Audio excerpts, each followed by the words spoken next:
European context and issue of forced migration, refugees, and identities to this context, North American contexts, I guess, and the impact of the crisis on Muslims and interfaith relations.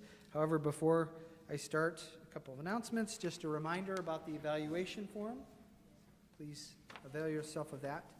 And this panel will go, we will continue till about 8:15, and then we'll break for prayers. Okay? Just a reminder about that. So, I'm delighted that the panel that we've assembled for tonight is a number of very important individuals in various Muslim communities, both in Europe and in the United States, who I've asked if they would participate and share with us their work and their reflections and ideas and commitments to what's going on in the context now and how things are impacting Muslim identities, particularly Muslim identities.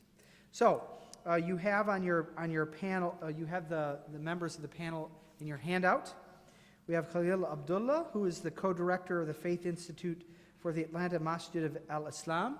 And in full disclosure, he is on staff here in development. So if he pulls you aside,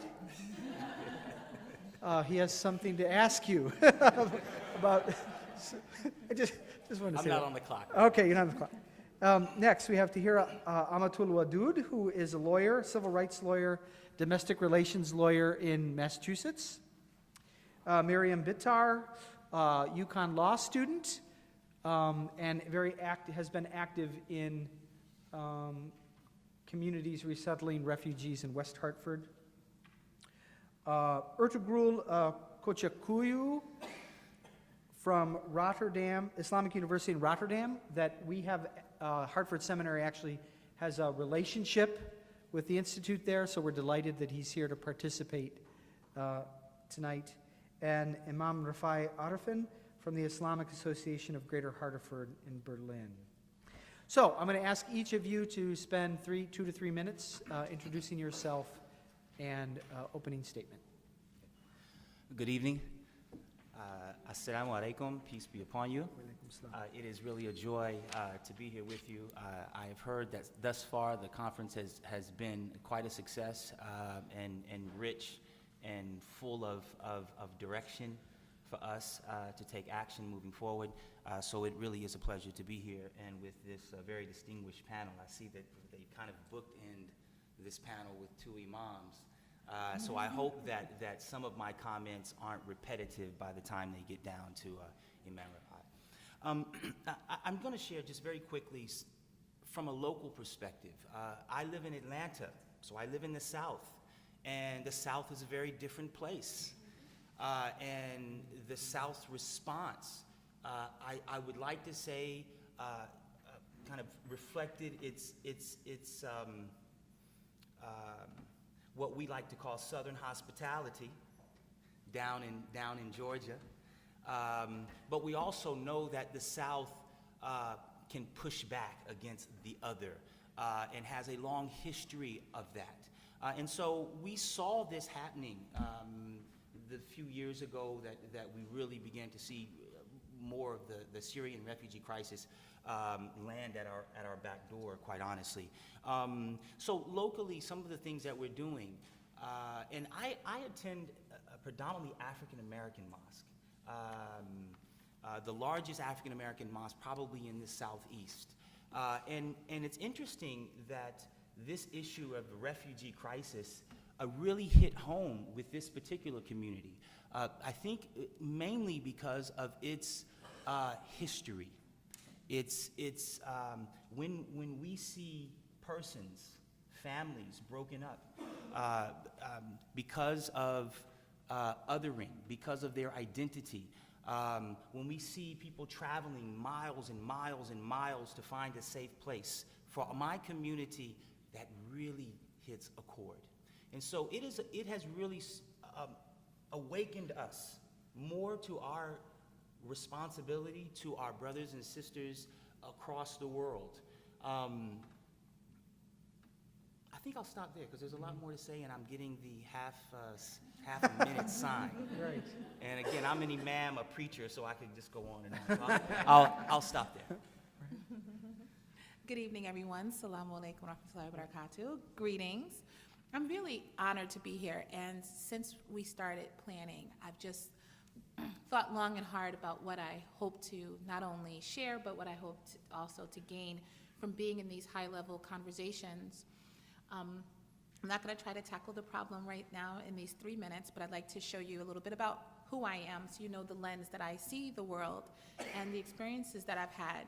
So I'm a domestic relations lawyer, basically a divorce lawyer, who I'm in court all the time fighting for custody, support, visitation, estates, things like that. But I'm also Muslim. I'm African American, as in trace my roots to the slave trade. My parents converted to Islam when I was a toddler, so I grew up in a family of Christians, grandmothers, grandfathers, aunts, uncles, cousins. And so in the most recent few years, though, my work has changed quite considerably.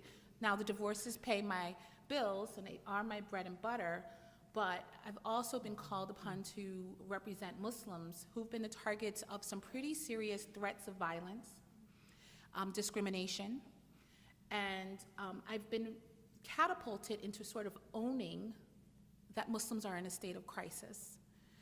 And some of the work that I've done, and perhaps we'll have an opportunity to talk about it today, has addressed this climate that we're in of deep Islamophobia. One of the cases that I filed a civil case in federal court upstate New York on behalf of a Muslim congregation who was targeted by a man who had put together a right-wing militia to come and kill the children in the school and the mosque. So we filed a civil suit against them, and I've served as the liaison with the Department of Justice and that community as he was being prosecuted in Tennessee. So that experience and my life experience, in addition to the fact that I have an opportunity to come and speak with people quite a few times in the course of a week, has given me the vantage point of being able to hear from people all across the country and all across the spectrums on how the election, how the campaign has impacted them in their lives. I've spoken to college students, to parents, to neighbors who are dealing with all sorts of components of immigration, which, again, I'm a divorce lawyer. I'm just trying to mind my business. But I mean, I'd love to share with you some of the things that I've learned along the way about how all of this rhetoric has deeply impacted all of our neighbors, and I've also developed some resources and tools for how I think we will best respond to it, and I think we will. I'm confident that we will. Hello, everyone. Assalamu alaikum. Maryam Bitar. I've been volunteering for almost 2 years in supporting and assisting refugees in Hartford area, mainly translation. I am myself from Damascus, Syria, so my English is not that great. Bear with me, I'm gonna read my statement. With every negative trend, there's always a positive one happening as well. The negative, almost all of us are aware of, and we're gonna be mentioning during this panel. So I want for now to focus on the positive one. The current climate shows me how disconnected the administration is from the people. During these past 4 months, I kept hearing negative, angry, and Islamophobic news. But when I look around me, I see love and respect. The day Trump got elected, my phone did not stop ringing with messages and phone calls from friends telling me, Maryam, we are here with and for you. Let me tell you, I have a wide range of friends, different religions, different ethnicities, different cultures, but what united us all is our love and respect for each other and to this country. So despite what is currently going on, to ignorance, hatred, or racism, I am pleased to be here. There is no country that is empty of ignorance and extremism. But what makes the US is different is the civilized way people deal with those obstacles. I'm fortunate to be surrounded by wonderful, supportive, and diverse community. Therefore, I am confident to say that the current climate affected me in the personal level in much more a positive way than a negative one. Good evening, everyone. My name is Ertugrul, Gokcekuyu, quite long, almost impossible for the Dutch to remember, but when they go, I know it's me.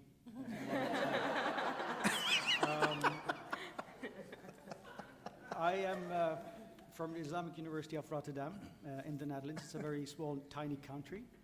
Approximately 17 million people live there, and approximately 1 million Muslims live there, mostly children or the second or the third generation of the first generation who actually migrated for economic reasons to the Netherlands. And I think that's a very important point that I'd like to address, because in Europe, as far as I can understand, you think in terms of congregations and communities and faith-based groups. We don't have that, at least in a cosmopolitan area in the Netherlands. That might be the case for Germany or other countries as well. That it's very individualistic, atomistic. So when Durkheim said, with the capitalism and the increase of suicides and discarding religion actually in Europe, it brought the postmodern society, and that's been said a couple of times. So I think that there is a lot of work to be done in Europe. Muslims are, at least migrants, were primarily people, guests. They were considered as guests, and they were supposed to go back. It didn't happen, so that's the first disappointment. So I do actually understand the people who thought, because that's expectation management, and the question is who to blame. I believe, in my personal opinion, that in Europe there is a twin. Two babies are born. On one side, we have populism because people are angry and they feel robbed. They feel that things, that injustice is done to them.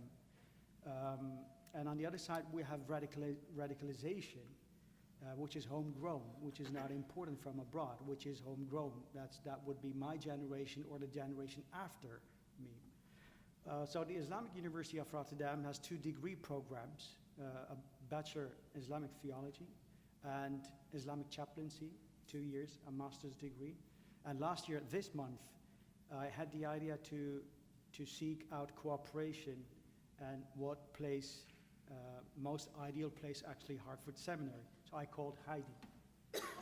I only told her my story for 2 minutes, and she said, come over. Come over, don't even wait. So let's make the arrangements and let's sign that MOU. We signed the Erasmus Charter. That means that the European Union, the European Commission, funds exchange for staff and students, so vice versa, from the Islamic University to Hartford and from Hartford to Rotterdam. And just this morning, I found out, my colleague called me, he said, well, good news, we have the funding. So how great is that? And that's the first step. We consider Hartford Seminary and people who are your students and staff as very, very close friends, because I do feel at home here.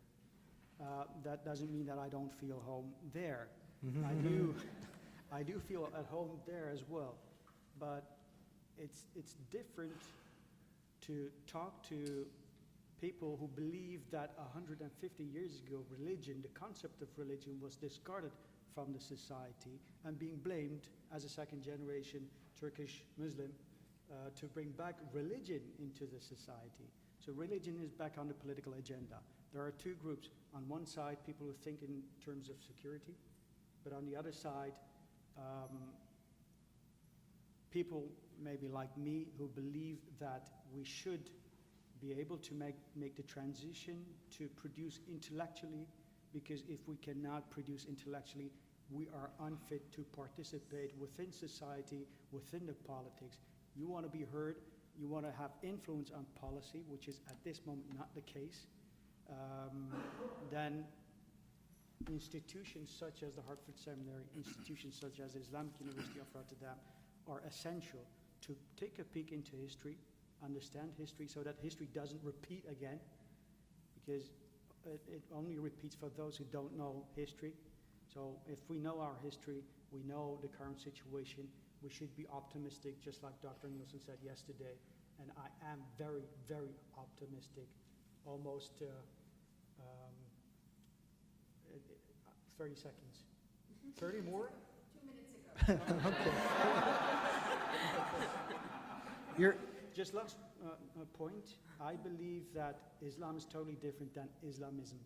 Islamism gives good hope and deviates, I wouldn't say that, but it's totally two different concepts. And I believe that there is a new transition coming up, which is neo-Islamism. And we could talk about that maybe. thank you. Good evening, everyone. Assalamu alaikum wa rahmatullah. It's a great honor and a pleasure to be part of this distinguished panel. My name is Refai Arefin. I'm the Imam of the Berlin Mosque. That's the local, I would claim to be, it's the central mosque in the area. But I'm a little bit biased, so take it with a grain of salt. I noticed our panel has 3 lawyers. Was that on purpose? I'm also a litigator as well, like Tahriah. And our mosque has become well known for its activism in the sense of its participation in a lot of interfaith activities. We're also quite involved in refugee resettlement. And our members are active in a lot of NGOs and nonprofit organizations dealing with the issues of the day. I think part of that is a luxury, in that if you're dealing with bread and butter issues, you can't really deal with those issues. So I would say that we're very fortunate. We were established in 1989. Our center has all the amenities that we need. So in a sense, we do have that disposable time and effort and resources to dedicate to working with refugees. So I'm going to approach this a little bit less from the academic perspective, perhaps a little bit more from the pragmatic perspective in terms of what it's like working with refugees on the ground. And we'll talk more about that. Good, because that's where we're going. Right. So just a reminder, now's your time to ask questions on the cards, and we have students who will be collecting those and bringing them up. So related to that last comment, thank you for that wonderful segue. I want to ask specifically, I think we can assume that the last 4 months and the 2 executive orders have been difficult in the context, in our context. But would you be willing to speak specifically? Could you give some specific examples? And here I'm talking to the whole panel. Specific examples with people of what has been the result in the last 4 months.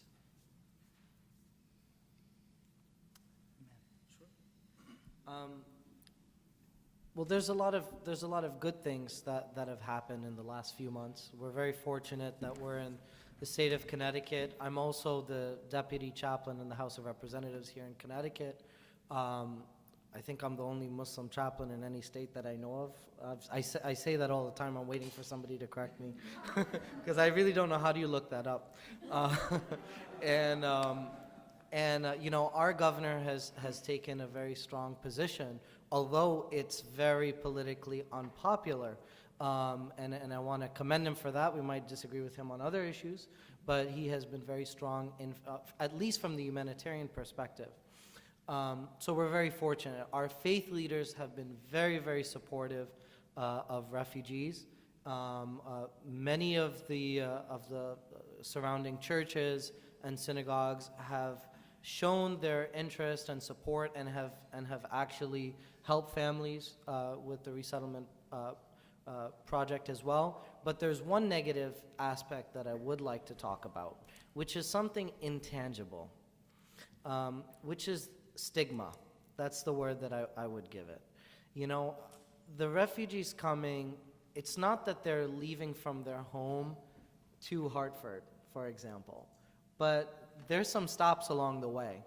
You know, many of them are coming from refugee camps. They might be coming from Jordan. They might be coming from Turkey or perhaps Europe, although that's a little bit less common, especially in the case of Syrians, although of course we have many Iraqis, Sudanese, Somalis, many other refugees. And I think early on, many of them were disappointed because they thought that people would understand that they had been victimized, you know, and that there would be some empathy or sympathy attached to that. And rather than that being the case, I think there was a fear as a result of the campaign that kind of attached to them, that they're the ones who people should be afraid of. And so now, not only are they trying to acclimate themselves to the society, but at the same time, they're kind of second-guessing themselves because there's a stigma that I shouldn't claim to be American. So then it actually becomes counterproductive because then, and this is, I'm talking about the adults. So for the adults, I found that a lot of them, in fact, are clinging more to home and their past identities because they're being told, hey, you can never be part of this society, so don't even bother trying. So then their response is, I won't bother trying. And then with the young people, I see, in fact, the opposite, that they're showing tremendous resiliency despite a lot of bullying. And despite them actually, you know, with younger people, many times that stigma is more verbalized. So I think that that's been the greatest challenge. Financial things can be overcome, and this connects with the previous panel about identity, and what the professor beside me had mentioned as well. I didn't want to botch it, so I won't with that. Which is, are the refugees here to stay and to be part of that melting pot that we love to talk about? Is it going to be a melting pot? Is it going to be multiculturalism like our friends up north? Or is the hope that they're going to maintain those previous identities? That actually makes it harder for them to learn English, to learn how to drive, and to become part of the society. So I would say that the physical manifestations are intrinsically linked to the emotional and the psychological ones. So they can't really be easily separated.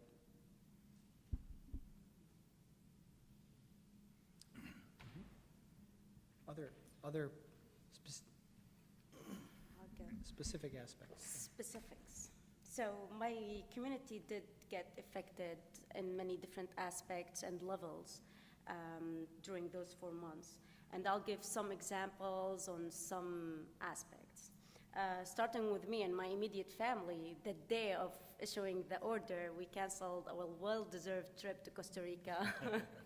And we didn't go because I hold a green card and I didn't want to take any chances. I had a friend who was in a business trip in Qatar, got stuck there. Her 2 children and husband were in New York waiting for her. She's stuck there for 3 weeks until they finally let her come back here. In more serious cases, the second day of releasing the order, I received at least 3 phone calls from desperate people. Their loved ones were stuck at the airports in Jordan and Lebanon, asking me what can be done. 2 of those people are an American citizen and his Syrian fiancé, who's holding a fiancé visa. We're coming to have their wedding here. They weren't allowed to board the plane at that day. It is important to mention that none of those people who called me had a refugee status. They were all either residents or visa holders.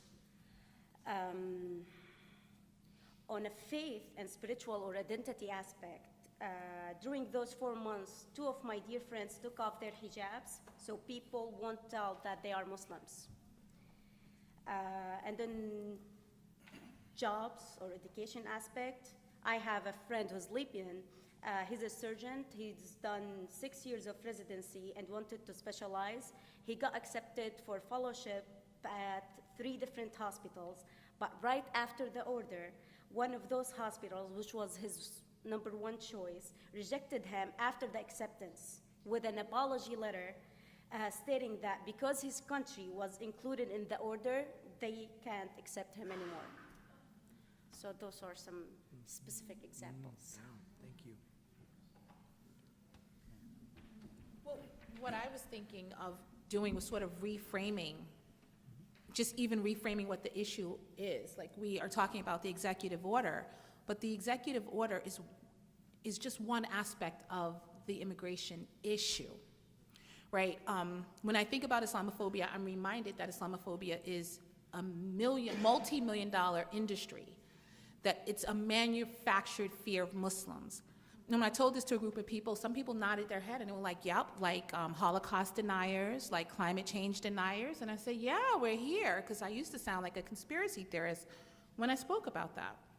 But Islamophobia is a manufactured industry which exploits fear of the unknown. I'm probably preaching to the choir. Spoke to some high school students this Saturday, and they said, well, why? Why? And I said, well, one of the main things you can do with fear is you can advance policy, right? People let down their guards, and policy gets made based on fear and emotion. Think of the weather. When there's a storm, you pay premium rates to have your banner streaming alongside of the website announcing the school closings. No different with real life. So what policy has been enacted? So you have the executive orders here that are glaring at us, at our face, which I have some issues with, and I look at those pretty critically. In fact, out of the 6 countries that are banned, 3 of them are African countries. So there's a racial component there that we have to think about.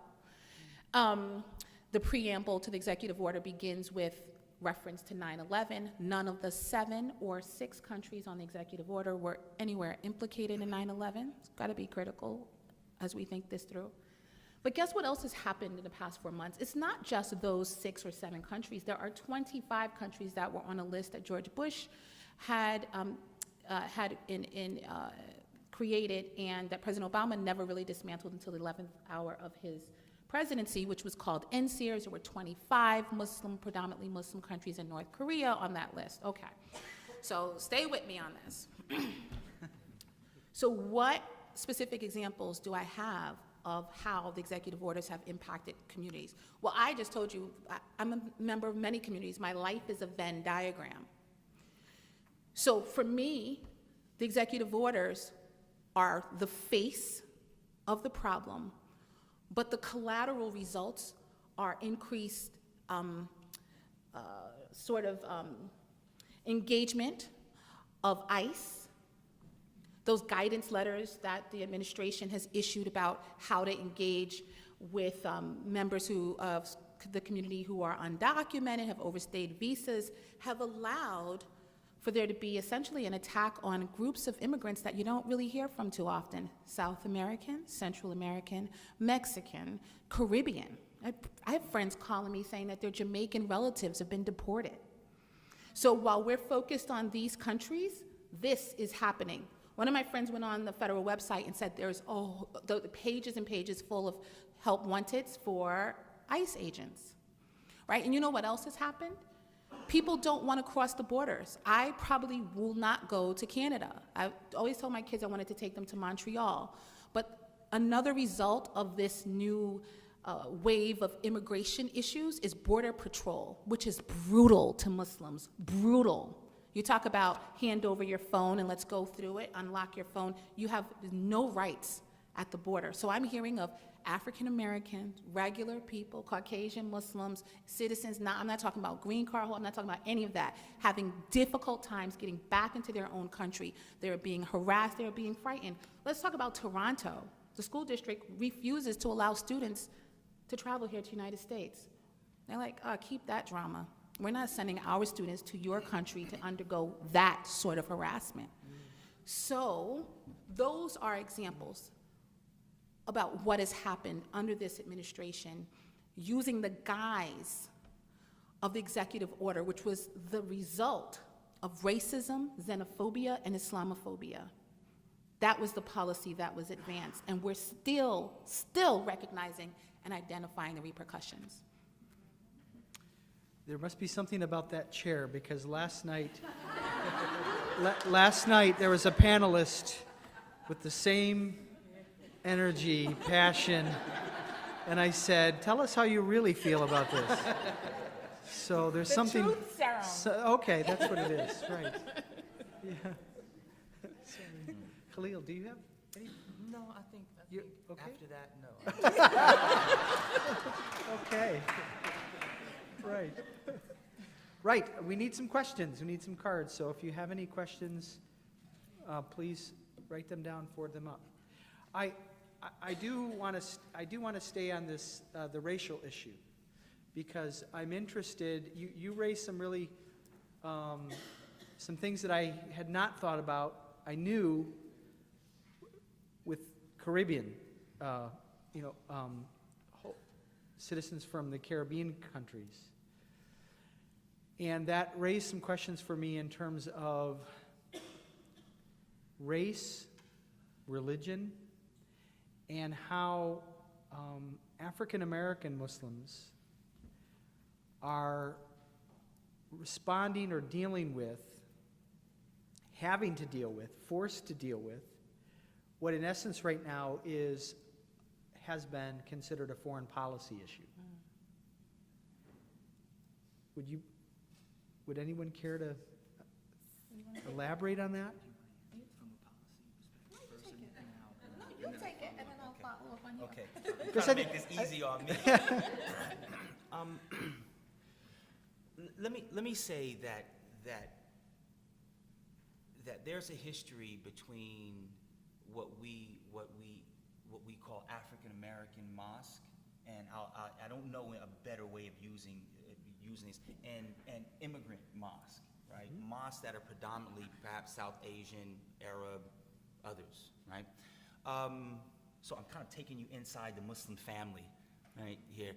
There's always been this strain, one because of identity, one because of maybe power relations, right? Who's going to teach the other? Who's been here longer, right? Who should be the voice for Islam? Should it be those who've had it for 14 years, or those who've been here kind of in the forefront? All of that has been a part of the conversation within the Muslim community.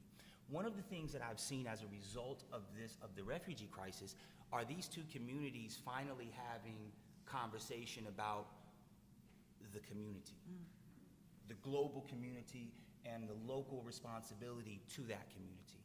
For a very long time, I would say the African American community has been, to some extent, very focused on its own self-reliance, its own identity, building its own institutions so that it can kind of stand on its own 2 feet with its Muslim brethren and sisters in America.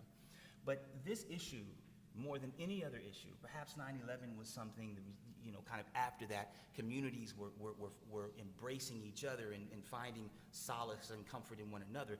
But this issue has really, really forced us on a very practical level to come together.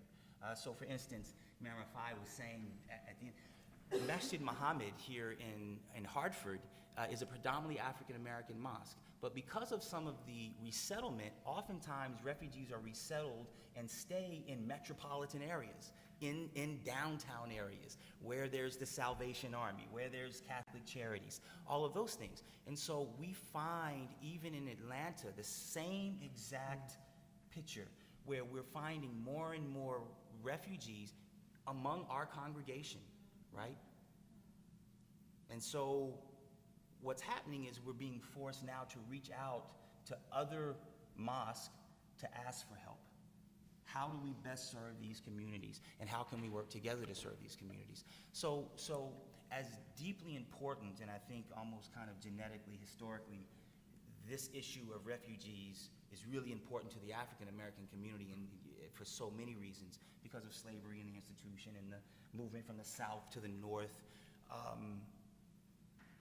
So it's really impacted us in that it's awakened a consciousness among our leadership within the African American community, that here's this national global issue that we now can come to the table and have a meaningful conversation across race lines within our own community, across cultural, ethnic divides among ourselves, and find a way to put our faith into action together.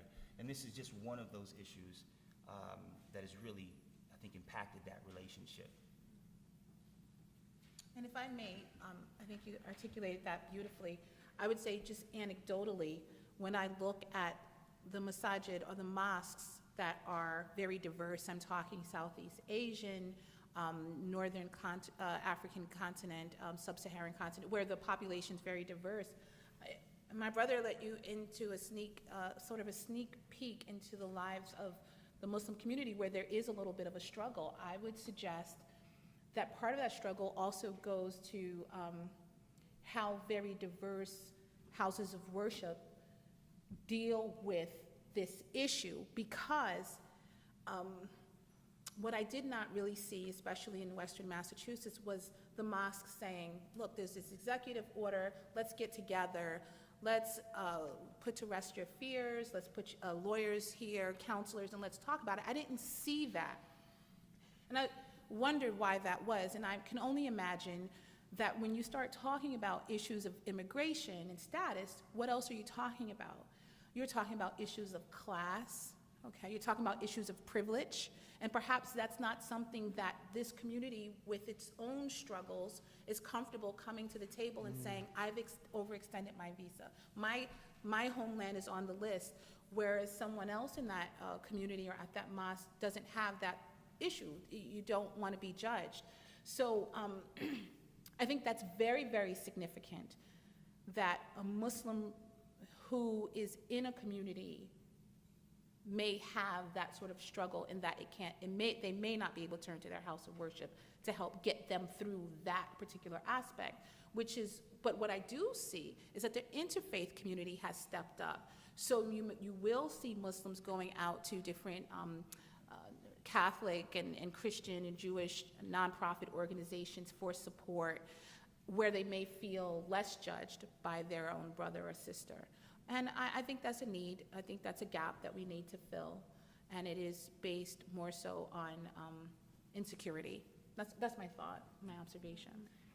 If I could add also, in addition to Muslim communities coming together, what I found in the mosque that I attend was this tremendous allying, right? And this is almost popular now, right?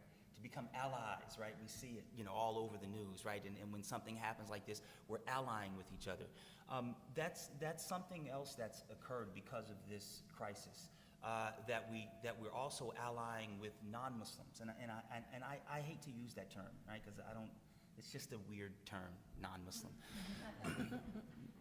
Anyway,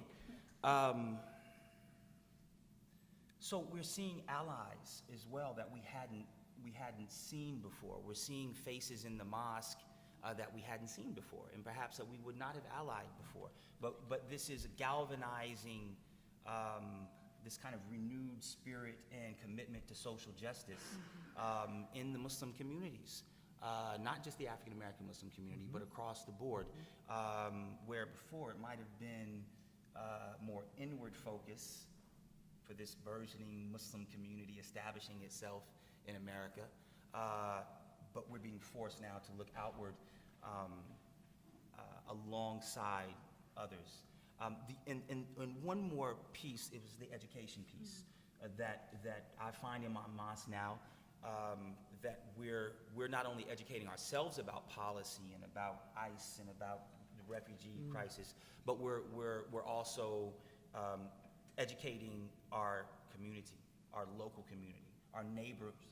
We're actually inviting them, because this is an issue everyone is reading about. And so we've begun to invite our local community, our neighborhood, into the mosque to begin to have those conversations. And that's what we do in interfaith, but this is very particular about the refugee crisis and talking about this crisis with our non-Muslim neighbors.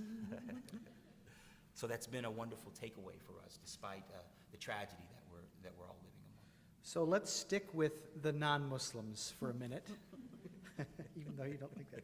So I think it's safe to say that Hartford Seminary represents a cadre of communities and individuals that are interested and engage in interfaith relations, dialogue, etc.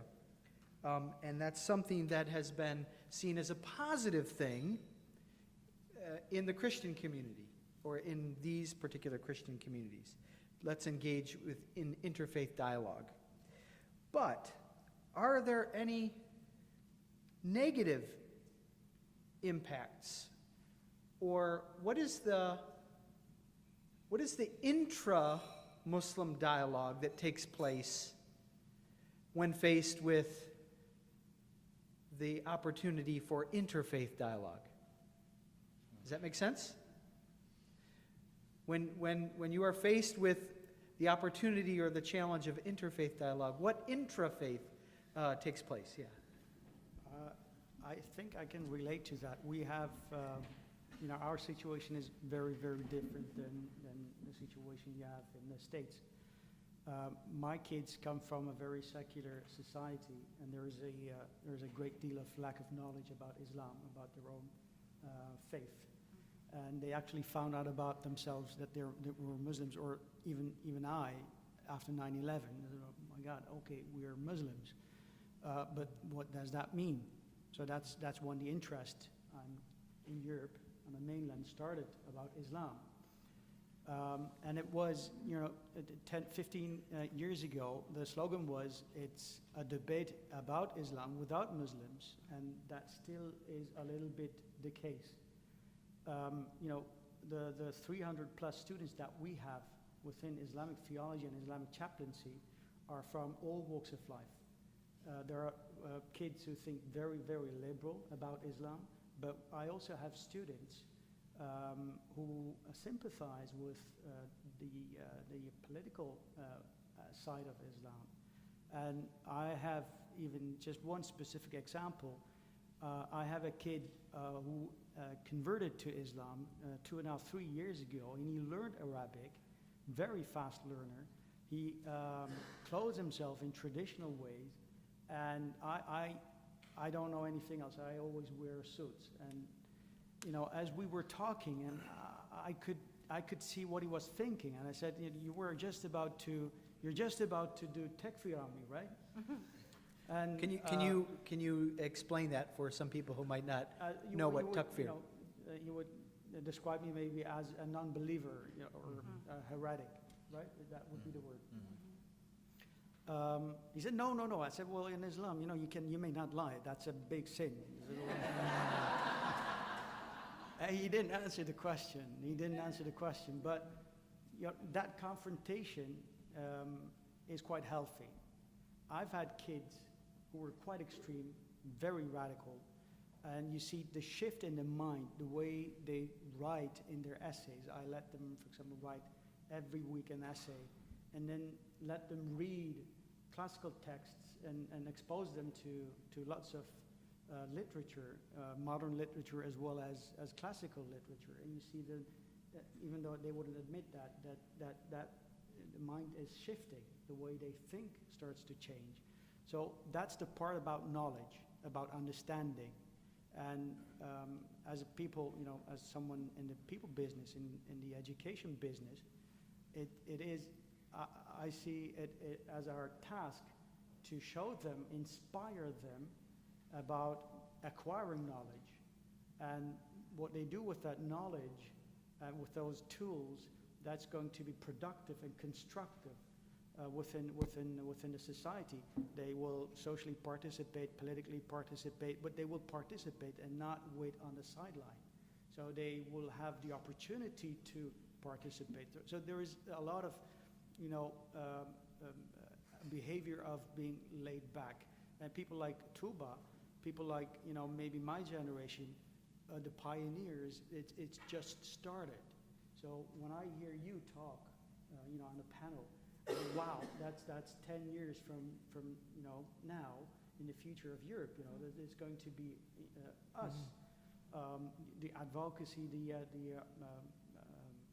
the sharpness, the knowledge, and the way you interact, that in my personal opinion doesn't happen that often, because we are dealing with much more secularism in Europe. But we do have lots of good connections with faith-based groups who also have problems with the secular society, in the sense that bullying, teasing, oh come on, get real, look around, that kind of language. So what I see now is that the constructing business takes a lot of time, and we've seen in UK how easy it is to destroy, and that is being confused with the dominant image of Muslims who do not participate in Europe, or cannot participate, or don't want to participate. That image that can only be addressed by education, as the Imam said. But that's the only way. Thank you. So I just want to add to a couple of, I guess, more on the side of anecdotes. One of the symptoms of being insecure, and it's kind of ironic that when you're insecure in your own faith, is that you tend to become more insular. And adopting a more open-minded, a more tolerant view of your own faith, and in this particular case, Islam, I think stems from having a good knowledge base, which is exactly what you were talking about. I'll give you one example. During the life of the Prophet Muhammad, peace be upon him, he received a Christian delegation from Najran, which is in present-day Yemen, that was supported by the Byzantine Empire at the time, and most of the people who lived there were Christian. And the Prophet, peace be upon him, he welcomed them, he engaged in dialogue with them, and when the time for their prayer service came, he allowed them, and actually rather invited them, to conduct their services in the Prophet Mosque. One can only imagine what would happen in Saudi Arabia if that were to take place now, what the public response would be. So, one of the things about Puritanism in any religion is that you tend to compensate. You overcompensate. So you're like, I want the real deal. So when you go for sometimes you're like, I want that spicy dish that my mom makes, that grandma makes. And you're like, I know it has cinnamon. So then you put like 3 spoons of cinnamon. You don't need that much cinnamon. And we do that with religion too. We're like, I want that nice, it's like, religion becomes like a comfort food. Sometimes people come to mosque and they're like, there are women here, I don't feel comfortable. It's like, okay, well, they're at the mall, they're in the next cubicle next to you, you live with one, and yet they're like, but they're seeking that authenticity. So they almost romanticize that feeling, because they're seeking something which is kind of elusive. And I found that in the state of Connecticut to be the case. I was born in New York. My father's from Bangladesh, mother's from Guyana. I've been to 30 countries, and I studied in Egypt and Syria. So I really don't know who I am. So if somebody asks me, what's your identity? I'm just like American and I'm Muslim, because after that it just gets too complicated. And I found when I came to Connecticut, I was like, why is everybody so uptight? And here I am, I studied in Al-Azhar University, I studied in Damascus, and, I've spent so much time, I've been to Saudi Arabia 5 times, and I'm like, what's up with the Muslims here? They're really uptight. And then the more I conversed with them, and we had conversation, I was like, these people really don't know a lot about religion. And then I came to the conclusion that the reason they were so conservative was because there was a lack of knowledge. And one of the ironies of the recent wave of Islamophobia, if you will, that's what I'll call it, is that the mosques that you would associate with that level of conservatism have been forced to reevaluate their positions. I don't want to pick on them because that wouldn't be nice. because we want to encourage what they're doing. But I'll give you a story from years ago that I don't think they would mind. The Islamic Center in Bridgeport is one of those very conservative communities that was very, very critical of the Berlin Mosque. There are many that feel that way because of all the things that I described earlier, that we're not putting forward an authentic view of religion, which I think, I myself would strongly dispute. And they were very critical of what we were doing, and in particular the interfaith dialogue. But then something happened. Several years ago, they had, I don't know if you remember, they had a group from Texas that came in buses, and they protested in front of the mosque during the weekend school that Muslims are killers and terrorists, and just as the kids were leaving the weekend school from the mosque, suddenly our phone was ringing, right? From all of the people who said that we're not takfir, but our aqidah, our ideology was questionable. So the aversions were cast in the past, right, about the authenticity of our religion. And then suddenly those same individuals were calling us and saying, we need you to help us. So a few calls were made. Suddenly there's a press conference at the Capitol building, and lo and behold, all of the interfaith leaders who they were so critical of were standing in solidarity with them, despite the fact that they were the very people who were saying they're the problem, right? So I think that this wave of Islamophobia has forced the Muslim communities to actually become closer to each other, and has actually prompted people to become more knowledgeable about their religion. And I think that narrative about that the more you study about Islam, it makes you more conservative, I think that's a false narrative, preaching to the choir here. I think, in fact, it allows you with a sense of security that if you really believe that you're following the truth, then you'll have no problem reading the Bible. You'll have no problem reading other scriptures because you're secure in your own religion. And I think that's been taking place, and we've seen a lot of signs of that. Khalil? You were looking at your notes. No. Yeah. No, I'll wait on the next question. Okay, well, I want to go back to a comment that Dr. Isaac said about her context in Germany, and here I'm going to direct this question to the two female panelists. Her comment during her presentation was that because she's veiled in Germany, sometimes that makes other people nervous or anxious because she's visibly Muslim. And I'm wondering, in the American context, or in your contexts, wherever they might be, do you find yourself having to become the scholar of Islam to respond to questions from individuals who might assume, because you're veiled, you must be the foremost knowledgeable Muslim scholar?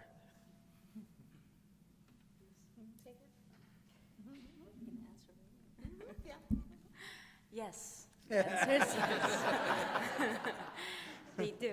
And I receive many questions and a lot of interpretations of the Quran and the Hadiths and the Sunnahs, asking for, explain this or that to me. I was like, I never heard this Hadith before. Wait until I read it. And they would, look so shocked that how come you didn't, hear of this Hadith or that Hadith. How I am walking in the mall, for example, I do feel how people are looking at me. I am representing Islam as a whole. Wherever I go, I feel like I am, for example, I have a very loud voice. When I am out in public, I try so hard to speak softly because people, look at me as a Muslim, not as a Maryam, she has a loud voice. Muslims must have loud voices, and they're angry people, but it's just me. I don't know if I answered the question. Yeah. You want to answer? Sure. I would say I don't get it that much, but I remember my mother talking about how when she first became Muslim, it wasn't people of other faiths that would come up to her and question her. It was other Muslims who were born Muslim. They were immigrant Muslims who would come up to her and say, can you recite the Fatiha? And like, how much Holy Quran do you know? And just challenge her because, again, of her visible identity as a Muslim lady. What I have gotten most recently is interesting. I've had a number of people, particularly younger people, maybe college students, who are from other countries and who say, I think, this is what I think they're trying to say, that they are Muslim because they were born into a Muslim family, but they don't practice Islam, but they still hold their identity as Muslim, so they don't cover. And they say to me, I am a secular Muslim living in the United States, but I don't know how to explain my identity. And that will come to me from Muslim women. And I think this is interesting because I guess in certain countries, and one of the women in particular was from Turkey, I guess you lead with your religion. I don't that's not a concept I'm familiar with here in the United States. Like, my cousins don't say, I'm Christian. Like, their identity would probably be that they're black or they're African American. But I'm finding some of these students who are here want to be recognized as being non-practicing or secular Muslims, and they look to me to help them figure out that script, because we all have a script too. The what are you? We all have a script, and it's a couple of different scripts. And I thought it was interesting that they would come to me to help come up with a couple of scripts regarding how to answer that or how to lead in and introduce themselves on that. Yeah, it's called the elevator speech. The elevator speech, what are you? Yeah, got 3 versions of that. Right. Okay, this question is for the whole panel, and I want you to jump right into this. I want you to fill in the blank. There's nothing like a good crisis to... let me repeat it. There's nothing like a good crisis to... Bring us together. Elaborate, please. Sure. I think that when, there's, the word crisis in Arabic is azma, but there's another word in the Islamic lexicon that's used more often, and unfortunately it's taken on a negative connotation, which is the word fitna, which originally had that meaning, but I think people use it in a different way in modern usage. But fitna originally is a concept that's associated with, you think of a blacksmith, right? So there's this process of purifying the metal. And the idea is that, you have this metal that's composed of different metals, and you're trying to, and they have various different densities. So you expose it to a very high temperature in order for the pure gold or whatever it is that has the lowest density to rise to the top. So I think that we've experienced that in our friendships. When you're really in trouble, you find out who your real friends are. So I think the Muslim community has had the same experience that, because it's a crisis, so it actually forges a deep connection. And I think a lot of Muslims struggle with this. I think Khalil sees where I'm going with this. A lot of us, I've had Muslims say, I feel closer to my non-Muslim friends, right, than my Muslim ones. And the idea is that you can have a deep connection with people, and you don't have to feel guilty, right, of other faiths, but because there is this shared experience, or there's this empathy that transcends those lines of identity that we create. So I think that crisis breaks that and creates more fluidity, and that brings people closer to each other.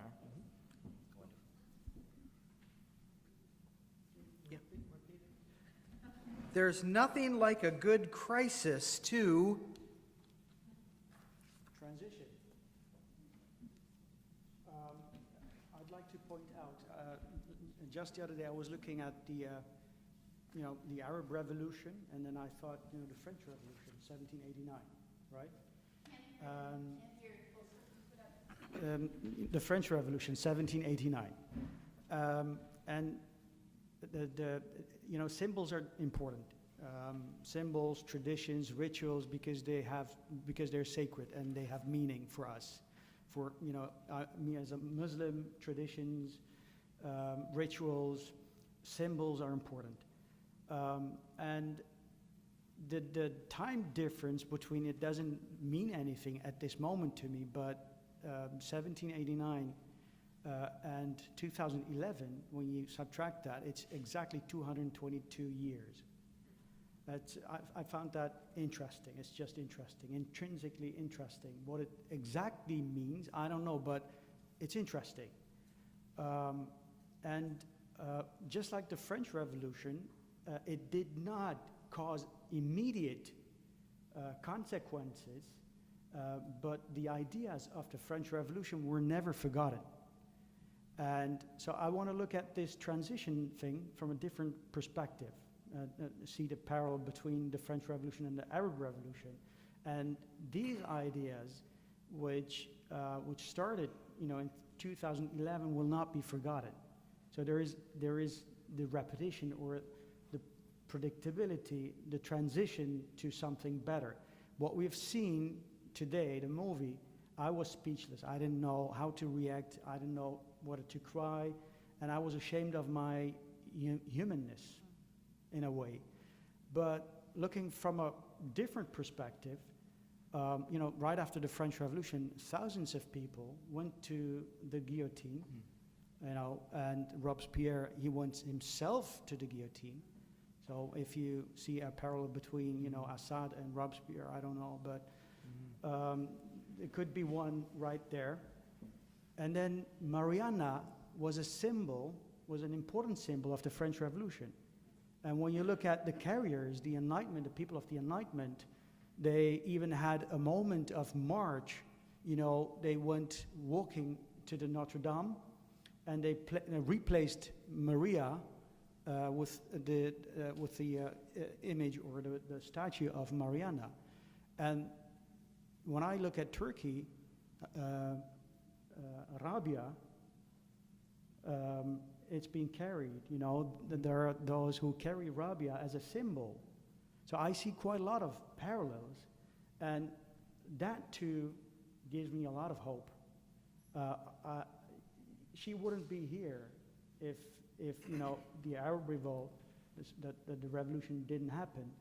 And then when you look at it pure from an Islamic point of view, Islam does not recognize the concept of revolution or reform. Revolution, from the bottom, reform or the other way around.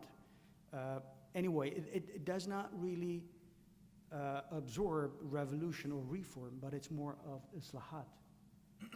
And islahat is a very important part of Islam as a religion, because it actually means morality, morals, akhlaq. And when you listen to Prophet Muhammad, he says, I came to complete the akhlaq, the morality.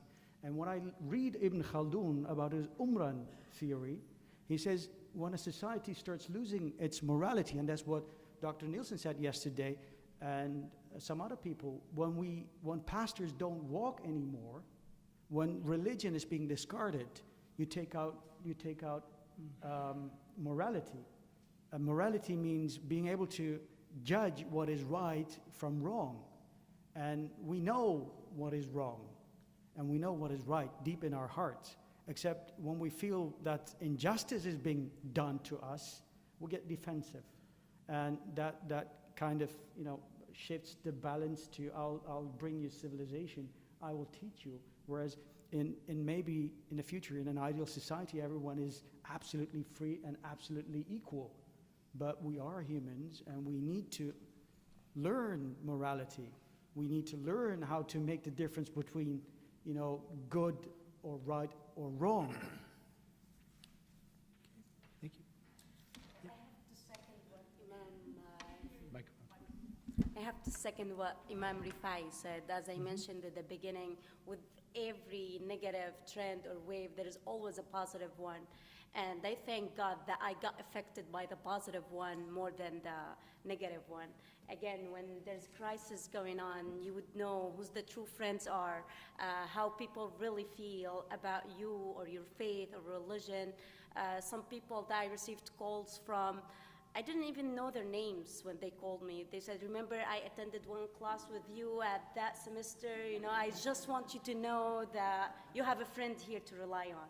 So what you said is exactly what I think it is. It's bringing people together.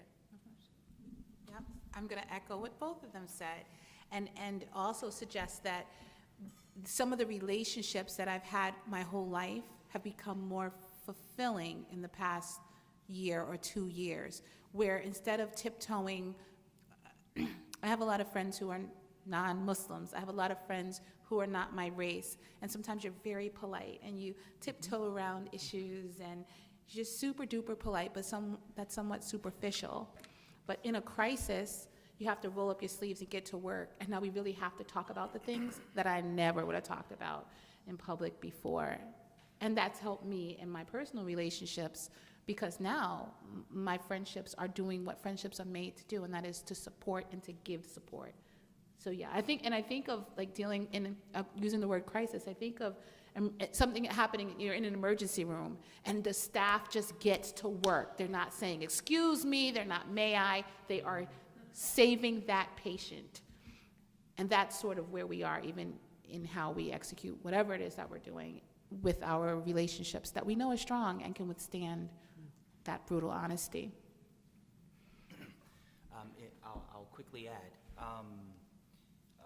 that crisis has for me personally, and I'm speaking, I think, for a number of persons in at least my community, the mosque that I attend. One, it reconnects us to our humanity.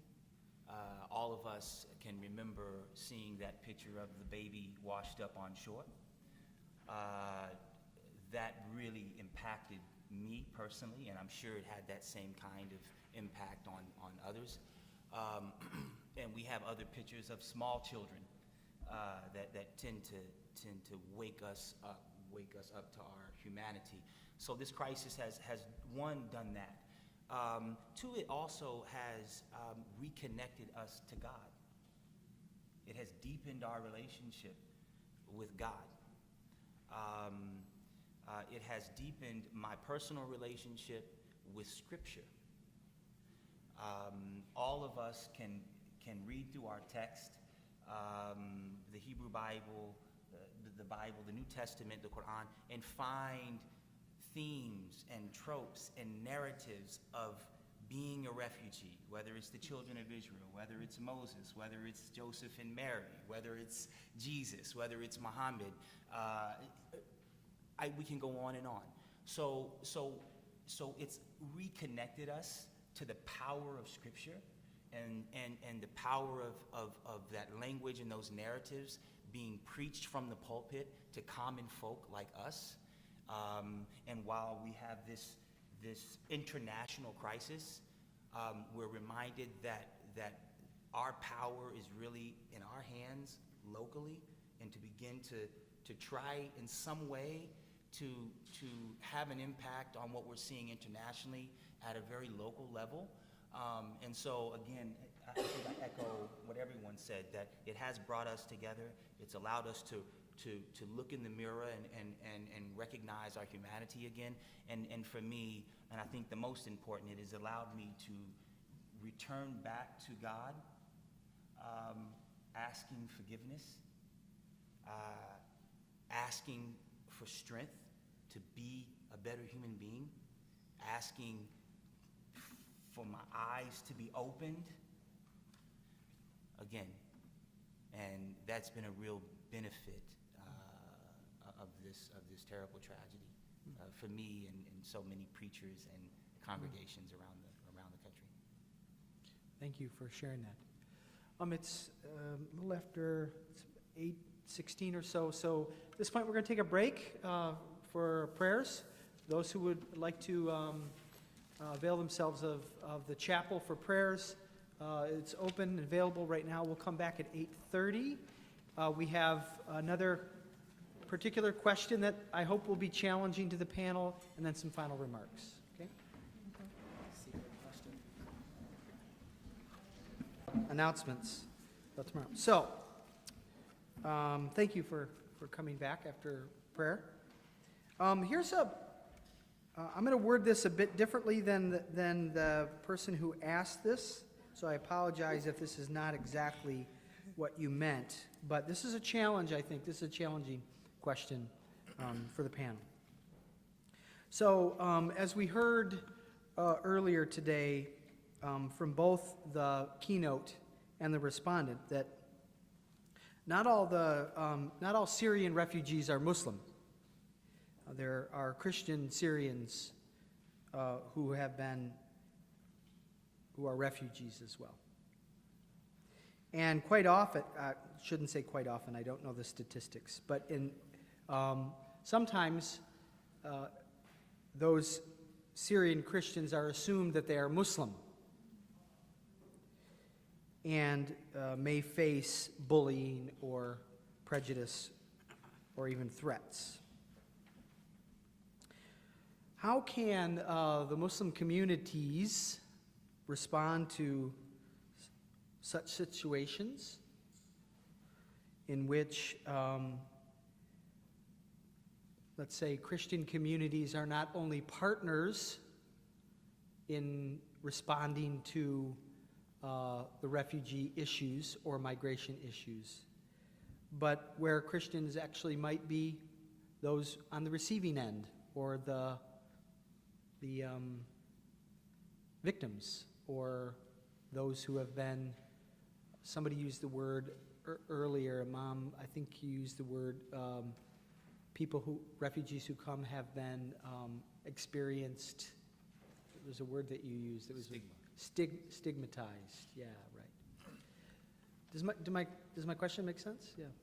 Can I jump in? Yeah, please. So I love the question, and I think it requires the Muslim community to come of age in order to really answer the question, because it can't come from a place, and I'm going to speak slowly because my brain doesn't think that fast, but it comes from a place, it's easy to defend people who have the same faith as you, the same color as you, the same background as you, because your motivation is self-preservation, right? So that's expediency. You're doing it because it benefits you, or because it attacks something that's very visceral.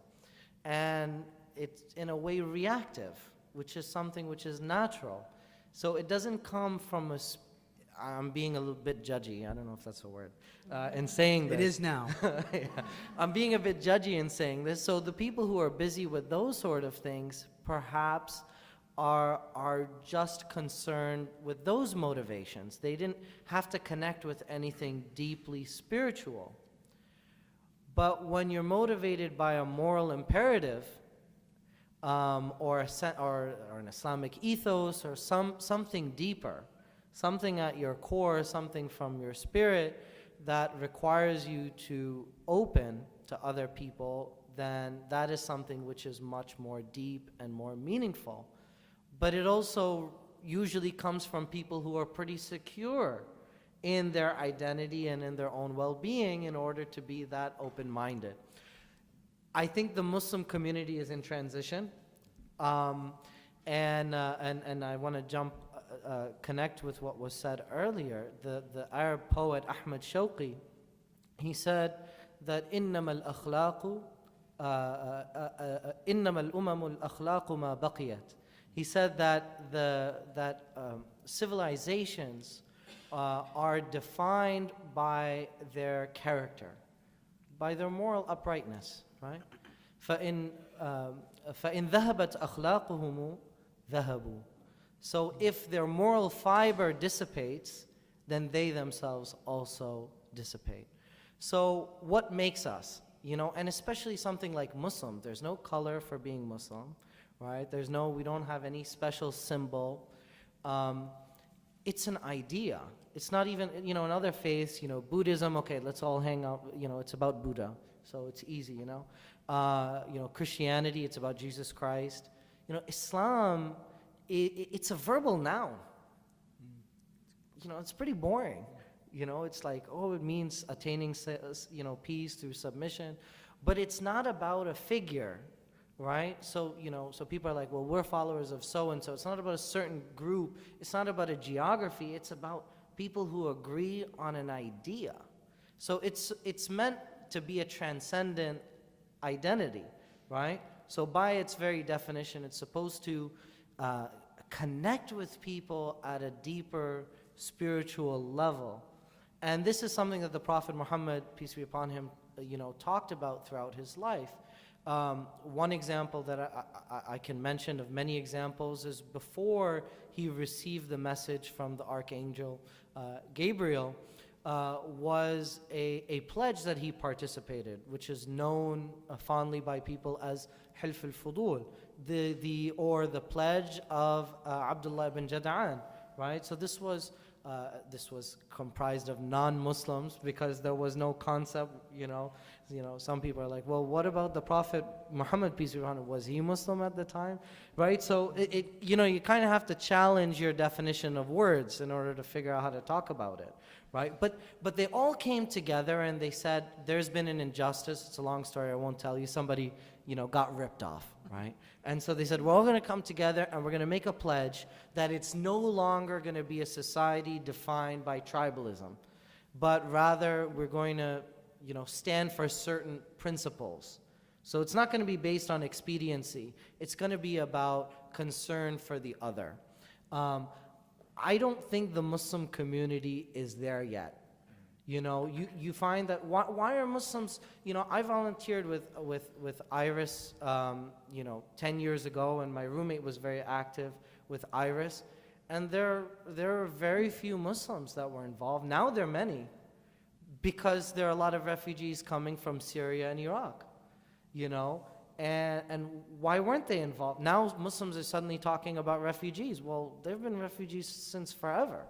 So I think Muslims are getting there, and when I say Muslims, I'm talking about American Muslims, right? I think American Muslims are getting there, but I don't think we're there yet, and I hope we do arrive at some point. Sorry, that was long-winded.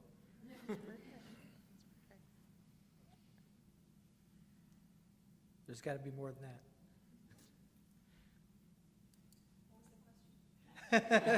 What was the question? Right. The question had to do with Syrian Christians being refugees and how might the Muslim community respond to that, to the needs of non-Muslims, let us say. Well, we know. I'm sorry, were you going to go? Again, so I'm preaching to the choir, but that Muslims historically, especially the Holy Rasul, the Prophet Muhammad, peace and blessings be upon him, had made many treatises and covenants with the various Christian communities. And it was to always protect the rights of Christians in their practice of religion. And the Christians would always protect the rights of Muslims in their practice of their religion, and always not tolerate, but celebrate their pluralism. So one of the themes of the conversation today that I've heard is that we as Muslims have to re-educate ourselves. The other thing that's happened to me in the past couple of years is that I've been forced to really study history, to read the covenants of the Holy Rasul, the Holy Prophet, peace and blessings be upon him. Like I said, I grew up in a family where Christianity was not unfamiliar to me, so I took for granted interfaith relationships. But when I study and see that it is my affirmative obligation as a Muslim to honor my Christian brother and sister, there's a different weight that's on me. And when we talk about Christian refugees, that holds true, even across the world, that we owe them because they're Christian and they're being persecuted because of their religion. We absolutely owe them. Definitely.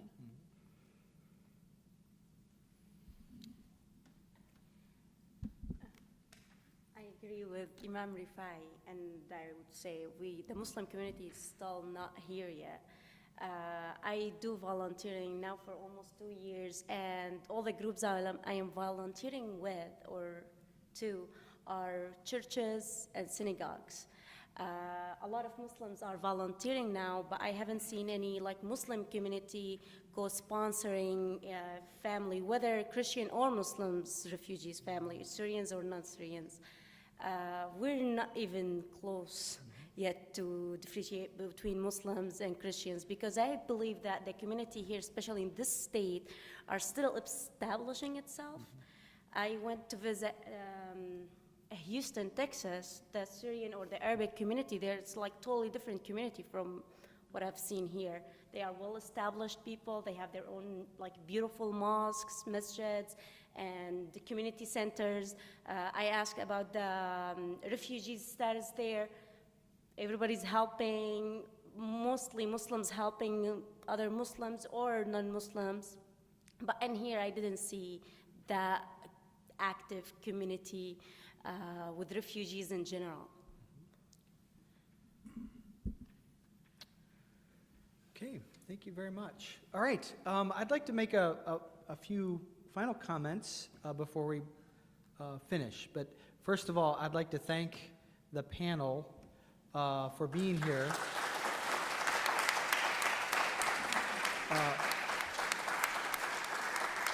Thank you for, several people came up to me and said they were so thoughtful in what they had to say. So thank you for taking the time to think about this. Thank you for the work that you do, the various works that you do, and keep it up. Thank you. So thank you. I just want to make one comment that something that came out for me as a thread from the keynote to the response and the panel, and that is that in different contexts, the issue of religiosity, that term kept coming to mind. I'm not sure if you raised it. You raised the term religiosity. That for many people, religiosity in your face becomes uncomfortable, whether that be your own religion or somebody else's religion. And it seems to me that, I know from my experience in some Lutheran congregations that I've been in, the knowledge, the historic knowledge of one's own faith is not quite there, right? So everybody's talked about we need more knowledge, we need more knowledge. So, you know, I remember when I was a kid, well, I use my wife as an example, you know, they did Luther's small catechism from memory in German. I don't know anybody who does that anymore, right? So it's a completely different context. And I think in many, at least mainline Christian churches, comfortability with one's faith is not something that's often shared. It's not often part of the public square. So I think there is something to this issue about religion itself coming to the fore in the public square in a variety of shapes and forms. And when it is, I don't want to say non-Muslims, oh, I just said it.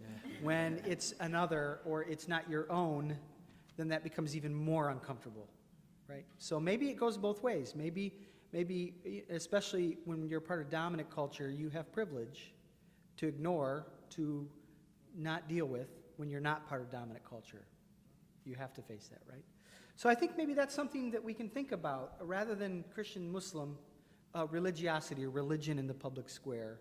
We all have our own particular pieties, let's use that term, but taqwa. But in any case, I think you're onto something. So I want to thank you for that. So good. All right. So that closes out for this evening. Tomorrow the conference does continue. If you're able to come, we meet at 10 o'clock across the street, 76 Sherman, straight across the street. For a roundtable discussion with the speakers, the keynote speaker, and respondents. And there will be a breakfast that's served. So if you've registered for the conference, you're welcome to attend that breakfast. And then following that, Joyce Phipps, who was here last night, will be giving a session on advocacy and activity in response to the refugee issues, some of the legal issues, and how to become involved as an advocate, okay? So, good evening. Have a good night. Safe travels. Thank you. Thank you.